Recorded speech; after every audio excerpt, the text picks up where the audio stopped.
Hi കൂട്ടുകാരെ, എല്ലാവർക്കും പുതിയൊരു വീഡിയോയിലേക്ക് സ്വാഗതം. എല്ലാവർക്കും നമസ്കാരം. നമുക്ക് പുതിയൊരു വീഡിയോയിലേക്ക് പോകാം. അത് നമ്മൾ വിവിധ തരത്തിലുള്ള വിശ്വാസ പ്രമാണങ്ങളിൽ അല്ലെങ്കിൽ ആചാരാനുഷ്ഠാനങ്ങളിൽ ജീവിക്കുന്ന ആളുകളാണ് നമ്മൾ എല്ലാവരും, അല്ലേ? നമ്മുടെ ആചാരാനുഷ്ഠാനങ്ങൾ അനുസരിച്ച് നമ്മൾ ജീവിതത്തിൽ ഉടനീളം വ്രതങ്ങളും ഉപവാസങ്ങളും ഒക്കെ നമ്മൾ അനുഷ്ഠിക്കാറുണ്ട്, അല്ലേ? ഈ വ്രതങ്ങളും ഉപവാസങ്ങളും ഒക്കെ എടുക്കുമ്പോൾ എന്താണ്, നമുക്ക് ആത്യന്തികമായിട്ട് നമ്മൾ അതിൻ്റെ ഫലത്തെക്കുറിച്ച് ചിന്തിക്കുന്നു. ആ ഫലത്തിൽ നമുക്ക് കിട്ടുന്ന സുഖ സൗകര്യങ്ങൾ അല്ലെങ്കിൽ സുഖത്തെക്കുറിച്ച് നമ്മൾ ചിന്തിക്കുന്നത് കൊണ്ട് ആ വ്രതത്തിന് ഒരു ഭംഗവും വരാതെ, ആ വ്രതത്തിന് ഒരു തടസ്സവും ഉണ്ടാകാതെ നമ്മൾ ആത്യന്തികം വ്രതം തുടങ്ങിയ അല്ലെങ്കിൽ തലേ ദിവസം നമ്മൾ വ്രതത്തിന് ഒരുങ്ങും. വ്രതം അനുഷ്ഠിക്കുന്ന ആ ദിവസം, അതിൻ്റെ പിറ്റേ ദിവസം, അല്ലെങ്കിൽ എത്ര ദിവസമാണോ, 7 ദിവസമാണോ 7 ദിവസം, അല്ലെങ്കിൽ 30 ദിവസത്തെ വ്രതമാണ് 30 ദിവസം, അല്ലെങ്കിൽ 50 ദിവസത്തെ വ്രതമാണെങ്കിൽ 50 ദിവസം, ആ അത്രയും ദിവസങ്ങളും അല്ലെ അത്രയും സമയങ്ങളും നമ്മൾ ആ വ്രതത്തിന്റെ ക്രമത്തിൽ യാതൊരുവിധ വിട്ടുവീഴ്ചയ്ക്കും നമ്മൾ തയ്യാറാവാറില്ല, അല്ലേ? മത്സ്യമാംസാദികൾ ഒഴിവാക്കിക്കൊണ്ടുള്ള വ്രതമുണ്ട്. അതുപോലെ തന്നെ ഉപവാസം, ഒരു നേരം പോലും ഫുഡ് കഴിക്കാതെയുള്ള, ഭക്ഷണം കഴിക്കാതെയുള്ള വ്രതങ്ങളുണ്ട്. അല്ലെങ്കിൽ 30 ദിവസം നീണ്ടു നിൽക്കുന്ന, അല്ലെങ്കിൽ 50 ദിവസം നീണ്ടു നിൽക്കുന്ന വ്രതമുണ്ട്. അതെല്ലാം നമ്മൾ അതിന് ഭംഗം വരാതെ നമ്മൾ കൃത്യമായും അനുഷ്ഠിക്കും. എന്താണ് അതിൽ നിന്ന് നമുക്ക് കിട്ടുന്ന അനുഗ്രഹം, അല്ലെങ്കിൽ ആ അനുഗ്രഹത്തിന്റെ ഫലമായി നമ്മുടെ ജീവിതത്തിൽ ഉണ്ടാകാവുന്ന സുഖത്തെക്കുറിച്ച് നമ്മൾ വളരെയധികം ശ്രദ്ധാലുക്കളാണ്, ജിജ്ഞാസുക്കളാണ്, അല്ലേ? എന്ന് പറഞ്ഞതുപോലെ നമുക്ക് ആഴ്ചയിൽ 7 ദിവസവും നമുക്ക് അനുഷ്ഠിക്കാൻ പറ്റിയ സിമ്പിളായിട്ടുള്ള വ്രതമുണ്ട്. ആ സിമ്പിളായിട്ടുള്ള വ്രതത്തെക്കുറിച്ച് എന്ന് പറയാം. ആഴ്ചയിൽ 7 ദിവസം, എന്താണ് ആഴ്ചയിൽ 7 ദിവസവും നമുക്ക് വ്രതം അനുഷ്ഠിക്കാം. അതുവഴി നമ്മുടെ ജീവിതത്തിലും ഉയർച്ചയും, അതുപോലെ വ്യക്തിത്വത്തിലെ വികാസവും, അതുപോലെ നമ്മുടെ ഒരു സംസ്കാരപരമായിട്ടുള്ള വ്യക്തിത്വത്തിന് ഉടമകളായി മാറിയ, നമ്മളെല്ലാവരും സ്നേഹിക്കുകയും അംഗീകരിക്കുകയും ആദരിക്കപ്പെടുന്ന വ്യക്തിത്വത്തിന് ഉടമകളായി മാറാനും നമുക്ക് ഈ വ്രതം ആചരിക്കുന്നത് വഴി സാധിക്കും. ഒന്നാമത്തെ ദിവസം തിങ്കളാഴ്ച.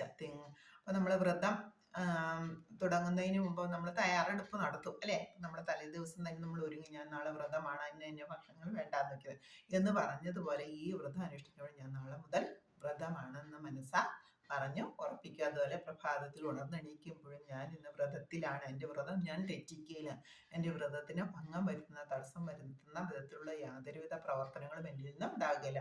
ഒന്നാമത്തെ ദിവസം തിങ്കളാഴ്ച അനുഷ്ഠിക്കേണ്ട വ്രതമാണ് സമാധാനപരമായിട്ടുള്ള ഇടപെടലുകളായിരിക്കും എൻ്റെ ഭാഗത്തു നിന്നും ഇന്നത്തെ ദിവസം എല്ലാവർക്കും ഉണ്ടാകുന്നത്, അല്ലെങ്കിൽ എല്ലാവർക്കും സമാധാനം കൊടുക്കുന്ന, അല്ലെങ്കിൽ ശാന്തിയെ പ്രദാനം ചെയ്യുന്ന ചിന്തകളും വാക്കുകളും പ്രവർത്തികളുമാണ് എന്നിൽ നിന്ന് ഉണ്ടാകുന്നത്. ഞാൻ എൻ്റെ കുടുംബാംഗങ്ങളോടാണെങ്കിലും, എൻ്റെ ജോലി സ്ഥലത്തുള്ള അംഗങ്ങളോടാണെങ്കിലും, എൻ്റെ കൂട്ടുകാരോടാണെങ്കിലും, അല്ലെങ്കിൽ ഞാൻ ഇടപഴകാൻ ഇടയാകുന്ന ഏതൊരു സാഹചര്യത്തിലുള്ള ആളുകളോടും, സഹജീവികളോടും, അല്ലെങ്കിൽ മറ്റ് ജീവികളോടാണെങ്കിലും വളരെ സമാധാനപരമായിട്ട്, വളരെ ശാന്തി പുലർത്തുന്ന രീതിയിലുള്ള പ്രവർത്തനങ്ങളായിരിക്കും എന്നിൽ നിന്ന് ഉണ്ടാകുന്നത്. അപ്പൊ തിങ്കളാഴ്ച ദിവസം എന്തിൻ്റെയാണ്?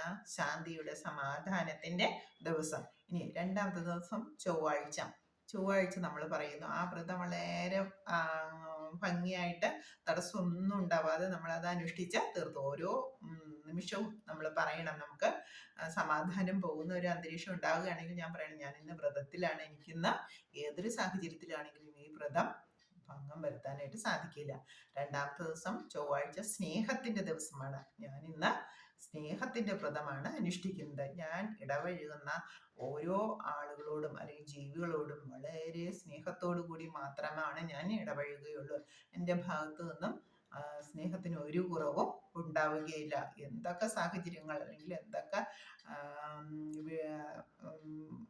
ബുദ്ധിമുട്ടേറിയ സാഹചര്യത്തിൽ കൂടിയാണ് കടന്നു പോകുന്നതെങ്കിലും ഞാൻ ഇന്ന് വ്രതത്തിലായതുകൊണ്ട് ആ സാഹചര്യങ്ങളെല്ലാം വളരെ സ്നേഹത്തോടു കൂടി കൈകാര്യം ചെയ്യും. അങ്ങനെ ഞാൻ സ്നേഹത്തിന്റെ സന്ദേശം ഇന്ന് എല്ലാവർക്കും കൊടുക്കും. അപ്പോൾ വൈകുന്നേരം ആകുമ്പോഴേക്കും നമ്മൾ അതിൻ്റെ ഫീഡ്ബാക്ക് നോക്കുക. ഞാൻ ഇന്ന് എൻ്റെ സ്നേഹം കുറഞ്ഞു പോകുന്ന ഏതെങ്കിലും ഒരു സാഹചര്യം ഉണ്ടായിട്ടുണ്ടോ, എല്ലാവർക്കും എന്നിൽ നിന്ന് സ്നേഹം കൊടുക്കാൻ പറ്റിയിട്ടുണ്ടോ എന്ന് ചിന്തിക്കാം.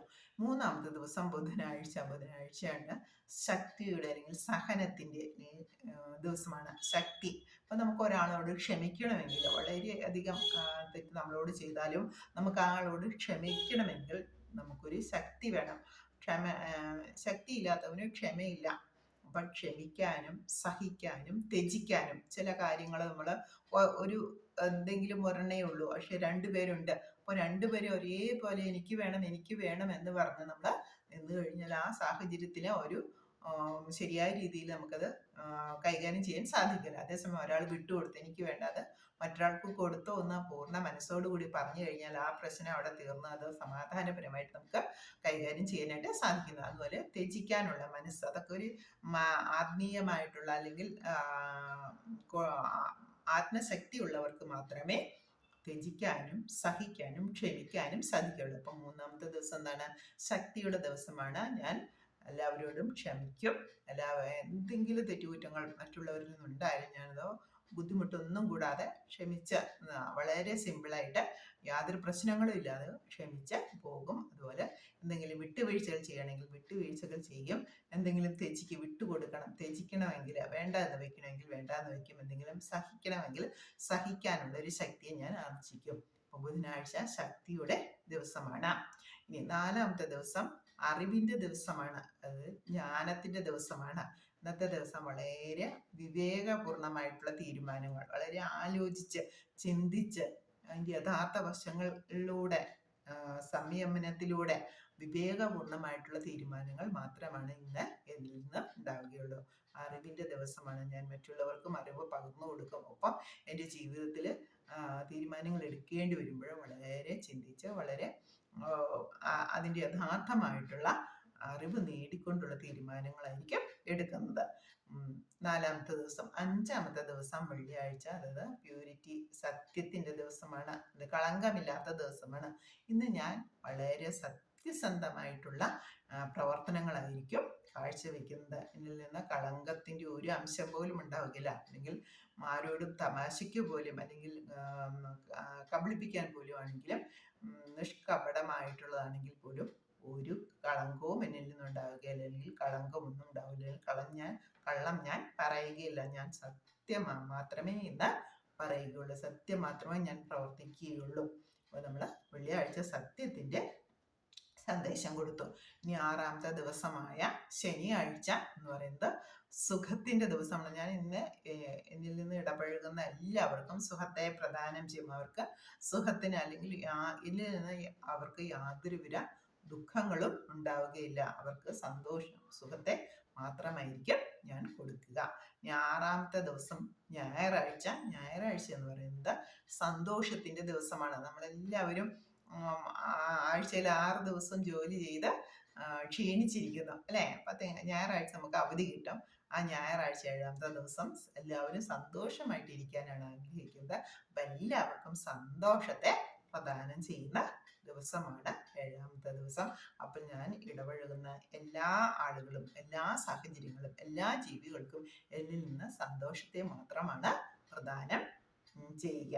അപ്പൊ നമുക്ക് ഏതൊക്കെയാണ്? തിങ്കളാഴ്ച സമാധാനം, ചൊവ്വാഴ്ച സ്നേഹം, ബുധനാഴ്ച ക്ഷമ, ശക്തി, വ്യാഴം വിവേകപൂർവമായ തീരുമാനങ്ങൾ, വിവേകപൂർണമായിട്ടുള്ള തീരുമാനങ്ങൾ, വെള്ളിയാഴ്ച സത്യം, ശനിയാഴ്ച സുഖം, ഞായറാഴ്ച സന്തോഷം. ഇത്രയുമാണ് നമ്മുടെ വ്രതമായിട്ട് അനുഷ്ഠിക്കേണ്ടത്. ഓരോ ആഴ്ചയിലും നമ്മൾ അനുഷ്ഠിക്കേണ്ട വ്രതങ്ങളാണ്. ഓക്കെ, താങ്ക് യു കൂട്ടുകാരെ. എല്ലാവരും ഇതൊന്ന് ഫോളോ ചെയ്യുക. ഇതൊന്ന് അനുഷ്ഠിച്ച് നോക്കുക. ഒരാഴ്ച, അത് കഴിഞ്ഞ് 2 ആഴ്ച, 3 ആഴ്ച, 1 മാസം, അങ്ങനെ 365 ദിവസവും നമുക്കിത് അനുഷ്ഠിക്കാനായിട്ട് സാധിക്കും. ഇത് അനുഷ്ഠിക്കുന്നത് വഴി നമ്മുടെ ജീവിതത്തിൽ 1 വർഷം കൊണ്ട് നമ്മുടെ വ്യക്തിത്വത്തെ തന്നെ മാറ്റി നല്ല ഒരു വ്യക്തിത്വത്തിന്, അറിയപ്പെടുന്ന ഒരു വ്യക്തിത്വത്തിന് ഉടമകളായി നമുക്ക് മാറാനും സാധിക്കും. ഓക്കെ, താങ്ക് യു കൂട്ടുകാരെ.